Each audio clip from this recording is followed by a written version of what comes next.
Whether it's New Year's resolutions, starting a diet or exercise routine, or learning a new skill, people like to set start dates for their goals in the future or put it off for a time when they're ready to pursue them. In Lord of the Rings, Gandalf shows up to the Shire with some illegal fireworks and basically begs Frodo to help him go to Mordor.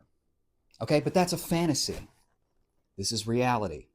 And the truth is, nobody is coming to motivate you, to push you. Nobody is coming to save you.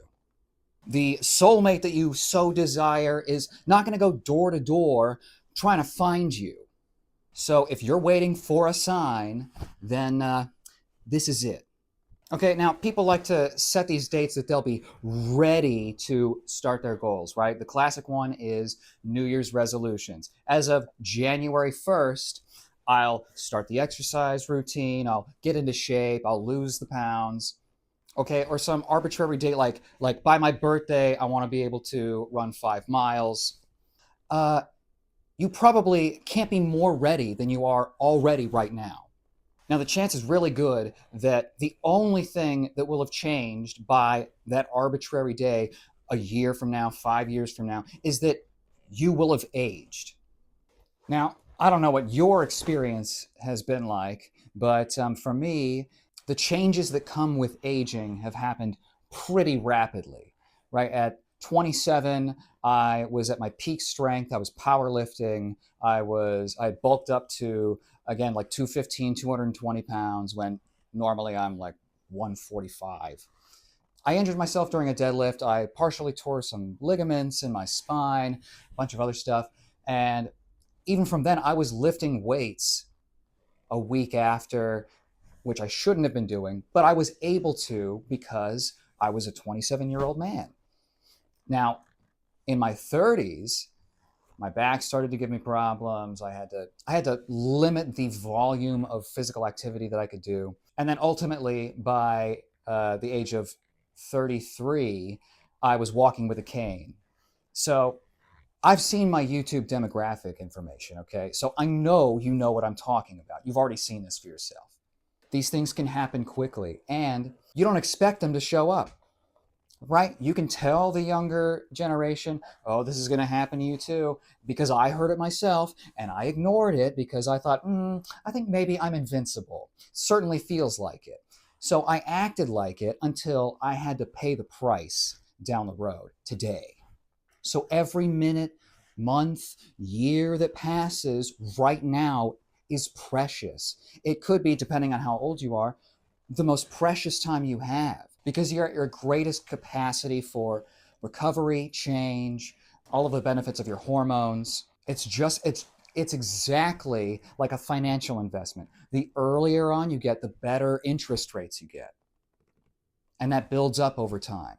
And it's so much easier to maintain something once you have it. I've remained very strong even with all of my back problems.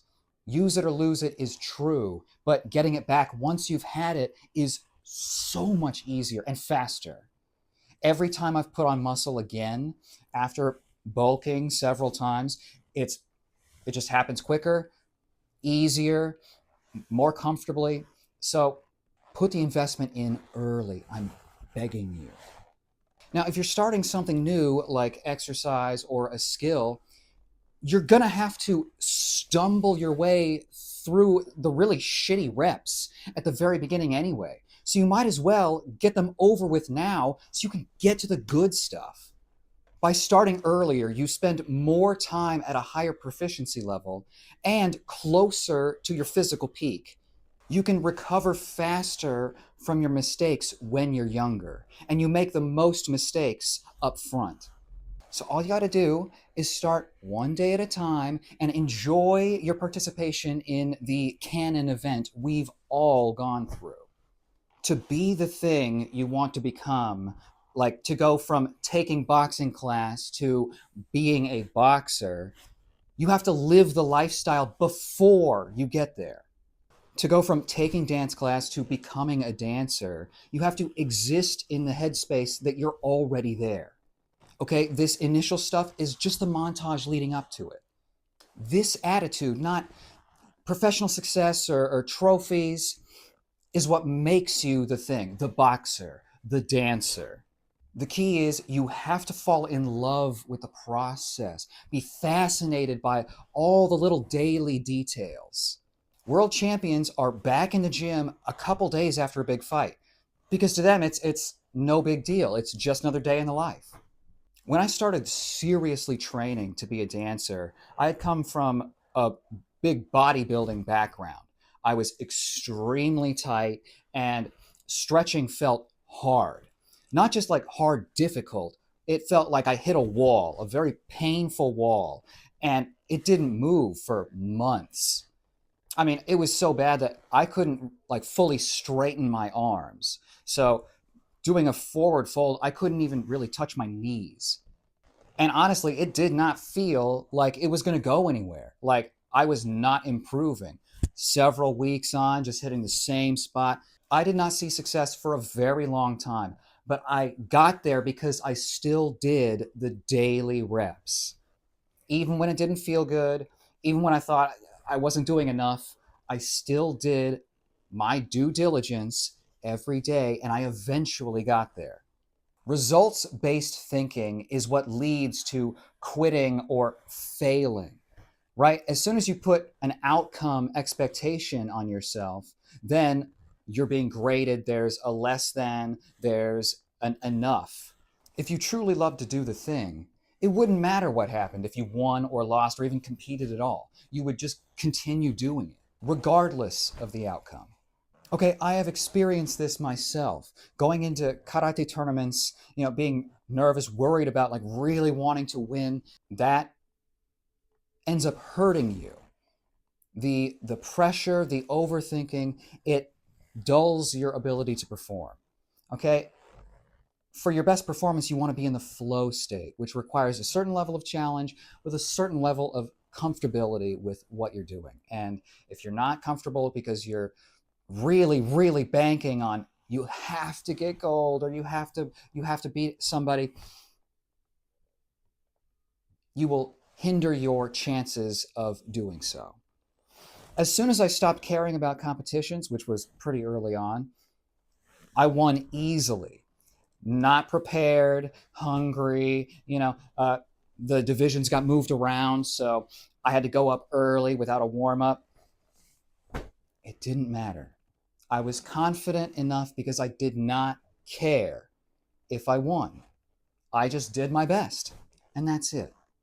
I watched the results of competition destroy people. They had worked so hard for so long and they didn't place for whatever reason. Sometimes it was political, things that you couldn't control even if you were the best.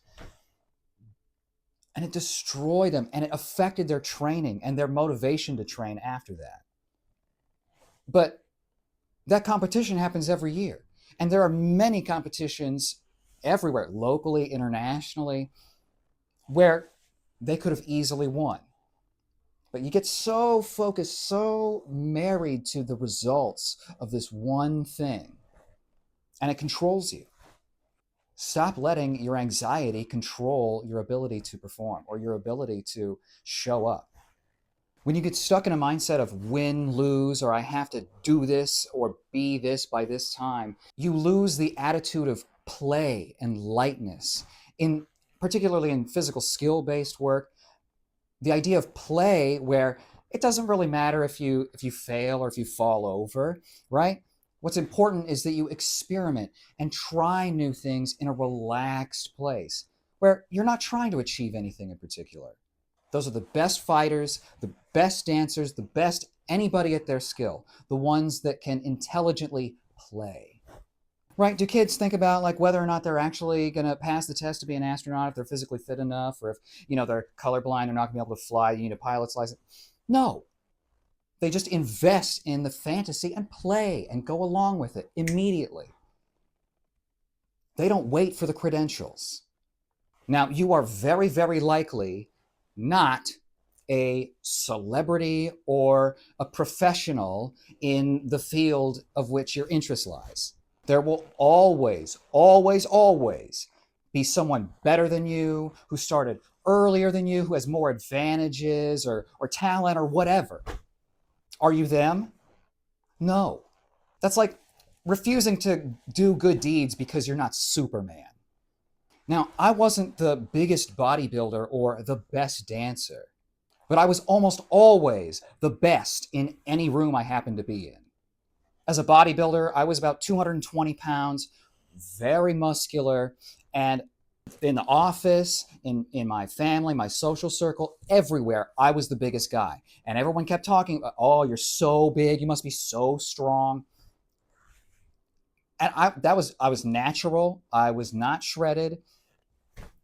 All it took was a few years of dedication, and I was better than everyone around me. Now, as a dancer, I was not the best by far. Technically, I was behind many of the other men who had started earlier in their lives. And with all of the muscle bound tension that I was carrying, I was not the most flexible. But that didn't matter. I still got a professional job right out of college, touring internationally. It didn't matter. And many people told me to quit along the way. When I went in to declare my major in college, the director of the dance program had seen me in some of the intro ballet classes and told me that I was a bull in a china shop. I said, I'm declaring my major. I don't care if you like it. And I did. Many people told me to quit. Many people thought it was ridiculous. And then I became a professional. I just refused to give up. I practiced every day. I lived my life as the thing I wanted to be. 24/7, thinking about how I carry myself, how to move gracefully. It adds up. If you live the life, you become the thing. Of the few men that existed in our dance department in school, I was the one who started latest in life, around 1920. And I still ended up getting jobs that they did not because I had a particular look or a particular movement style that better fit the choreographer's vision. It didn't matter that I was the best. And I got unique opportunities for not being the best, for starting late, for coming into dance from a very strange angle. Back when humans used to live in small tribes, there was plenty of room for people to specialize and be the best in town.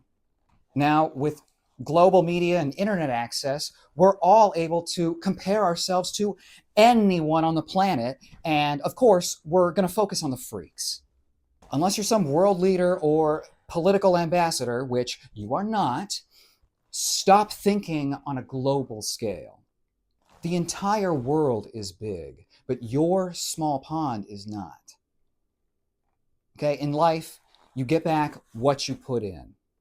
Be your own Gandalf, put some questionable substances into your absurdly long pipe, light it up, and get going. The clock's ticking.